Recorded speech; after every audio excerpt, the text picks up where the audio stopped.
This was the greatest group stage night in World Cup history, bar none. Last night was the most electrifying evening of football the World Cup group phase has ever seen. Trust me, the tournament has officially come alive. World Cup 2026 is no longer just a countdown. It's here. Earlier, we were just warming up with the appetizers, grilled meats, spiced snacks, all the light bites. But now, the main course has arrived. Rich curries, buttery gravies, the real feast. And when that hit the table, it was pure celebration. If you didn't stay awake from midnight until early morning, I get it. You probably have responsibilities. Unlike me, a free soul with no job to wake up for.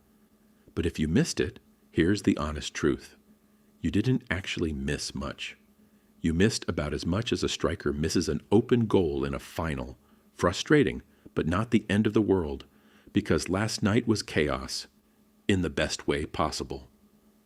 It started with France and Kylian Mbappé reminding everyone why they're the team to beat. But being the favorite doesn't guarantee anything. This is the World Cup, where reputations mean nothing. I'll say it outright. Mbappé is on track to become the greatest player in World Cup history, maybe even surpassing Pelé. That's the level he's aiming for, and he made it clear last night. Then we switched our attention to Erling Haaland, who gave a masterclass in what a modern striker should be. He's shaping up to be the most lethal number 9 the game has ever seen. Remember that prediction? It's going to stick. After watching both of them dominate, I thought to myself, what can a 38-year-old Lionel Messi possibly add to this? Let's just enjoy the ride. But Messi had other plans. He reminded everyone that while Mbappé and Haaland are brilliant, he is the absolute standard. He's the greatest to ever do it. No arguments, no debates. I don't even know where to begin describing the emotions. I started streaming at 11 p.m. and didn't stop until nearly 9 a.m. And somehow, I'm still buzzing. Only football can do that to you. After 10 to 12 hours of nonstop action, the fan inside me refused to tire. Why? Because this was the most thrilling group stage night ever. You simply won't get 3 consecutive matches this entertaining anywhere else in the tournament. I'll be honest. We'll break down each game in detail another time. But just looking at the bigger picture, with all the upsets, the Giants performing at their peak, and the drama unfolding, this World Cup is already delivering more than anyone expected. This isn't just the final dance for Messi, Ronaldo, or Neymar. It's not just the arrival of Haaland or the rise of youngsters like Yamal. It's a collision of generations, styles, and stories, all happening at once. Take France versus Senegal, for example. That match wasn't supposed to be so one-sided. The scoreboard doesn't tell the full story. Senegal is a serious side, one of the dark horses, tipped to go deep into the knockout rounds. Before the game, many were praising Senegal's recent form, and they lived up to the hype, at least for the first half.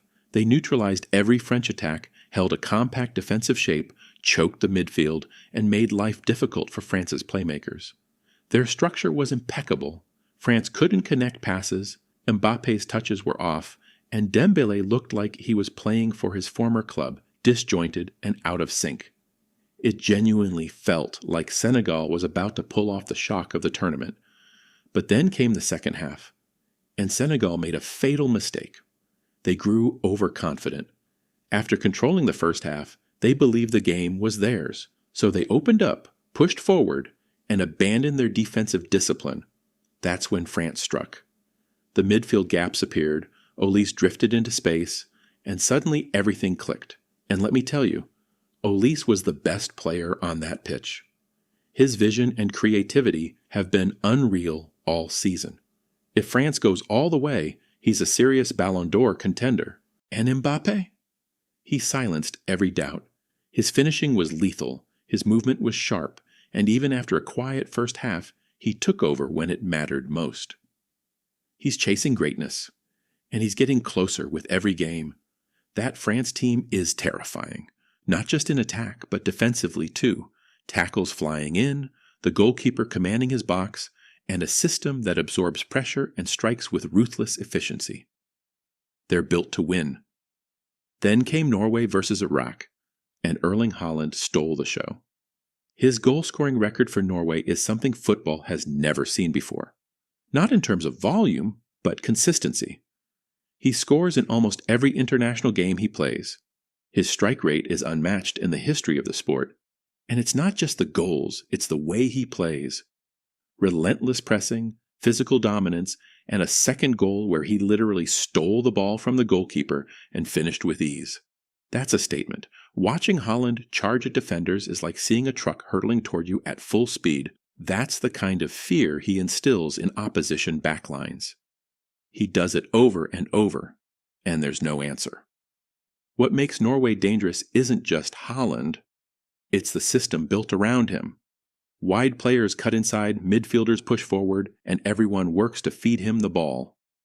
If their defense holds up, they're capable of upsetting almost anyone. Yes, Iraq caused them problems, especially their young winger, who was lively and direct. But Norway's attacking firepower more than made up for it. They live and die by Haaland's brilliance, and so far, he never lets them down. Then came the main event, Argentina versus Algeria. If you think Algeria is an easy opponent, think again. They've lost just once in nearly a year. They're one of the most defensively solid teams in Africa, with a love for clean sheets. Breaking them down is a nightmare, and Messi made it look like a training session. He scored a hat-trick, 2 from outside the box, 1 from close range, all with casual brilliance. He made a top-class defensive side look ordinary. But beyond the goals, let's talk about the system. Argentina's positional fluidity is off the charts. Their midfielders cover every blade of grass.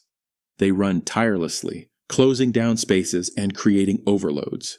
Scaloni has built this team specifically to unleash Messi. The wide players drift inside, the full-backs provide width, and the midfielders do the dirty work so that Messi can float where he's most dangerous. Even Lautaro Martinez, the striker, benefits from the chaos Messi creates.